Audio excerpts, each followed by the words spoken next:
Friends, आज हम BA second year का फर्स्ट पेपर पढ़ेंगे, आहार एवं पोषण। इसमें हमारा टॉपिक तो वही रहेगा जो हम पिछली क्लास में पढ़ रहे थे, जीवन सत्व विटामिन। लेकिन आज की हमारी हेडिंग जो रहेगी वो न्यू हेडिंग रहेगी। इसमें लिखेंगे थायमीन B1 वेरी विरोधक कारक, एंटी वेरी फैक्ट। तो इसमें लिखेंगे विटामिन B1 या थायमीन की खोज प्रक्रिया 1855 से 1855 से ही प्रारंभ हो गई थी। 1855 में जापान के एक जहाज दल के मुखिया ने अपने जहाज के नाविकों के बेरी के इलाज के लिए उन्हें भोजन में साग सब्जियां दी, जिसका धनात्मक प्रभाव हुआ।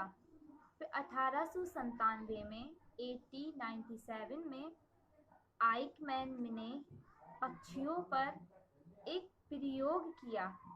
उन्होंने पक्षियों को धुले पालिश किए चावल खिलाए, जिससे उन्हें बेरी रोग हो गया। और तब उन्होंने उन्हीं पक्षियों को चावल का ऊपरी भाग खिलाया, जिससे उनमें सुधार हुआ। इसके बाद 1911 में 1911 में वैज्ञानिक फंक ने इस दिशा में खोज कर बेरी विरोधी विटामिन की खोज की। 1927 में 1927 में जॉन्स एवं डॉन्थ वैज्ञानिकों ने चावल की ऊपरी परत से थायमीन के रवे अलग किए और 1931 में 1931 में वैज्ञानिक विंडोज व उनके सहयोगियों ने खमीर से थायमीन के रवे अलग किए। फिर 1936 में डॉक्टर R विलियम ने थायमीन को प्रयोगशाला में संश्लेषित किया। थायमीन का रासायनिक संगठन भी है। इसमें पॉइंट्स में लिखेंगे। फर्स्ट पॉइंट में लिखेंगे जो थायमीन है, थायमीन का विटामिन है, इससे ये कैसा है। तो इसमें पॉइंट्स में लिखेंगे। फर्स्ट पॉइंट में लिखेंगे ये पानी में घुलनशील तत्व है। सेकंड पॉइंट में कुछ मात्रा में अल्कोहल में भी घुलता है। थर्ड पॉइंट में लिखेंगे क्षारीय माध्यम में नष्ट हो जाता है, किंतु अम्लीय माध्यम में नहीं। नेक्स्ट फोर्थ पॉइंट में लिखेंगे स्वाद नमकीन होता है। नेक्स्ट पॉइंट रंगहीन रवेदार पदार्थ है। लास्ट के 6 पॉइंट में लिखेंगे गंध खमीर के समान है। तो ये हो गए रासायनिकी विशेषताएं। अब हेडिंग डालेंगे इसके प्राप्ति के साधन, ये किन किन साधनों से हमें प्राप्त होता है। तो इसमें लिखेंगे अनाज व साबुत दालें इसके प्रमुख स्रोत हैं। इसके अतिरिक्त तेल, बीज, सूखे मेवों में भी काफ़ी मात्रा में यह पाया जाता है। मांस, कॉमा लगा के लिखते जाएंगे, मांस, मछली, अंडे, सब्जियों तथा फलों में भी पाया जाता है। चावल के सफ़ेद भाग, गेहूं के भ्रूण तथा सूखा ईस्ट उत्तम स्रोत है। अब हेडिंग डालेंगे, इसके कार्य, इसके क्या क्या कार्य होते हैं हमारी बॉडीज में, तो इसमें पॉइंट्स में लिखेंगे। फर्स्ट पॉइंट में शरीर की वृद्धि में सहायक। सेकंड पॉइंट, नाड़ियों की सामान्य स्थिति बनाए रखता है। थर्ड पॉइंट, नाड़ी संस्थान के सुचारू रूप से कार्य करने में सहायक। फोर्थ पॉइंट में कार्बोहाइड्रेट के चयापचय में सहायक। तो ये होगा इसके कार्य। अब हेडिंग डालेंगे, थायमिन की कमी का प्रभाव। थायमिन की जब कमी हो जाती है तो इससे हमारी बॉडी पर क्या प्रभाव पड़ता है, तो इसमें लिखेंगे, यदि हम संतुलित भोजन नहीं लेते हैं तो शरीर में थायमिन की कमी हो जाती है। कभी कभी इसका अवशोषण ना होने पर भी इसकी कमी हो जाती है, या फिर यदि विशेष परिस्थितियों में, कोष्ठक में लिखेंगे, गर्भावस्था, धात्री अवस्था या बीमारी अतिरिक्त पूर्ति ना होने के कारण शरीर में थायमीन की कमी हो जाती है। थायमीन की कमी से बेरी-बेरी रोग होता है, जिसमें निम्न प्रकार के लक्षण हमारे शरीर में दिखाई देते हैं। तो इसमें पॉइंट्स में लिखेंगे इसके लक्षण। तो फर्स्ट पॉइंट में लिखेंगे, भूख का ना लगना, भारीपन महसूस होना। सेकंड पॉइंट, जी मचलाना। नेक्स्ट पॉइंट में अपचन और कब्ज की शिकायत। फोर्थ पॉइंट, सिर दर्द होना और नींद का ना आना। फिफ्थ पॉइंट में लिखेंगे, सांस का फूलना, जल्दी थकावट महसूस करना। नेक्स्ट पॉइंट रहेगा, पैरों में कमजोरी महसूस होना। 7 पॉइंट्स में लिखेंगे, मांसपेशियों में कमजोरी, टांगों की मांसपेशियां दबाने से दर्द होना।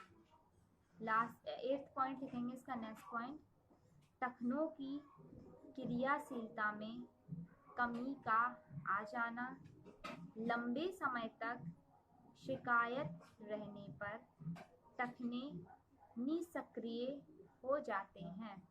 9th पॉइंट, कार्य क्षमता कम हो जाना।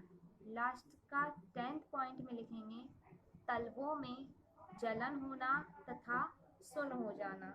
तो ये हो गए इसके लक्षण। अब लिखेंगे पैराग्राफ चेंज करके, उपरोक्त लक्षण बेरी-बेरी रोग के सामान्य लक्षण हैं।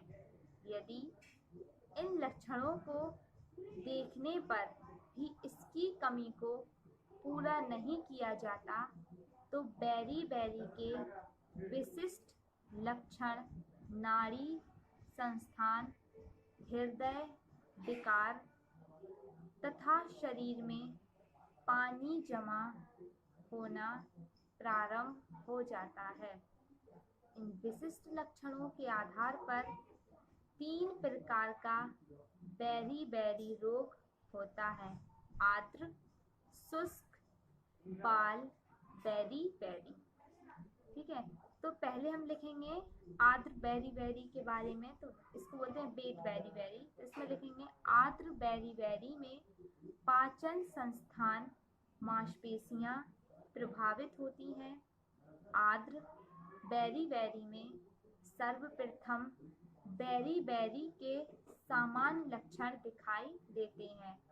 सही उपचार ना मिलने पर क्या होता है, पॉइंट्स में लिखेंगे, ओडिमा, शरीर में पानी जमा होना की शिकायत हो जाती है, जिससे शरीर सूज जाता है, विशेषकर पैर, मुंह तथा गर्दन पर भी सूजन आ जाती है। सेकंड पॉइंट, नाड़ी की गति तीव्र हो जाती है। थर्ड पॉइंट, सांस लेने में कष्ट होता है। 4th पॉइंट, टांगों की मांसपेशियों में सूजन आ जाती है और दबाने पर दर्द होता है।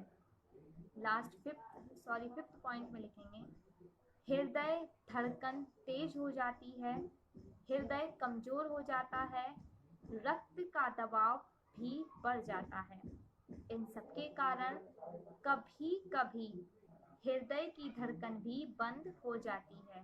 लास्ट 6 पॉइंट लिखेंगे इसका, भूख ना लगना, जी मिचलाना व अन्य पाचन संबंधी शिकायत होने लगती है। तो ये हो गई हमारा आर्द्र बेरी बेरी। अब सेकंड पॉइंट लिखेंगे शुष्क बेरी बेरी, जिसको बोलते हैं ड्राई बेरी बेरी। तो इसमें लिखेंगे, इसमें भी प्रारंभ में सामान्य लक्षण ही दिखाई देते हैं। धीरे धीरे मांसपेशियां अधिक कमजोर हो जाती हैं कि चलने में परेशानी अनुभव होने लगती है। नाड़ी संस्थान का ह्रास होने लगता है, जिसके कारण हाथ पांव सुन्न होने लगते हैं तथा उनकी चेतना में भी कमी आ जाती है। लास्ट हेडिंग है बाल बेरी बेरी। इसमें लिखेंगे, यह बेरी बेरी बच्चों को होती है। इसमें पाचन संस्थान संबंधी दोष उत्पन्न हो जाते हैं, इसलिए भूख नहीं लगती, कमजोरी भी बढ़ जाती है, उल्टी होती है, बेचैनी महसूस होती है, नींद न आने की शिकायत भी रहती है। रोग बढ़ने के साथ हृदय की धड़कन भी बढ़ जाती है, हृदय फेल हो जाता है। उचित तथा सही समय पर उपचार न मिलने पर रोगी की मृत्यु भी हो सकती है, क्योंकि इस रोग में हृदय तथा नाड़ी संस्थान दोनों ही प्रभावित होते हैं। अब इसके लिखेंगे उपचार, इसका ट्रीटमेंट। तो इसमें पॉइंट्स में लिखेंगे, फर्स्ट पॉइंट में मरीज के भोजन में विटामिन बी समूह की मात्रा बढ़ानी चाहिए। सेकंड पॉइंट, प्रोटीन तथा कार्बोज युक्त आहार देना चाहिए। थर्ड पॉइंट, वयस्क बेरी बेरी के रोगी को 1 सप्ताह तक इंजेक्शन द्वारा इंट्रामस्कुलर 25 ग्राम थायमिन देनी चाहिए। 1 सप्ताह के बाद जब तक रोगी ठीक ना हो जाए, दिन में 10 मिलीग्राम थायमिन टैबलेट के रूप में दें। लास्ट का 4th पॉइंट में लिखेंगे, बच्चों को जिन्हें बाल बेरी बेरी है 1 सप्ताह तक इंजेक्शन इंट्रामस्कुलर द्वारा प्रतिदिन 5 मिलीग्राम थायमिन, उसके बाद 5 मिलीग्राम 1 माह तक दवा के रूप में दें। तो ये हो गए बाल बेरी बेरी के उपचार।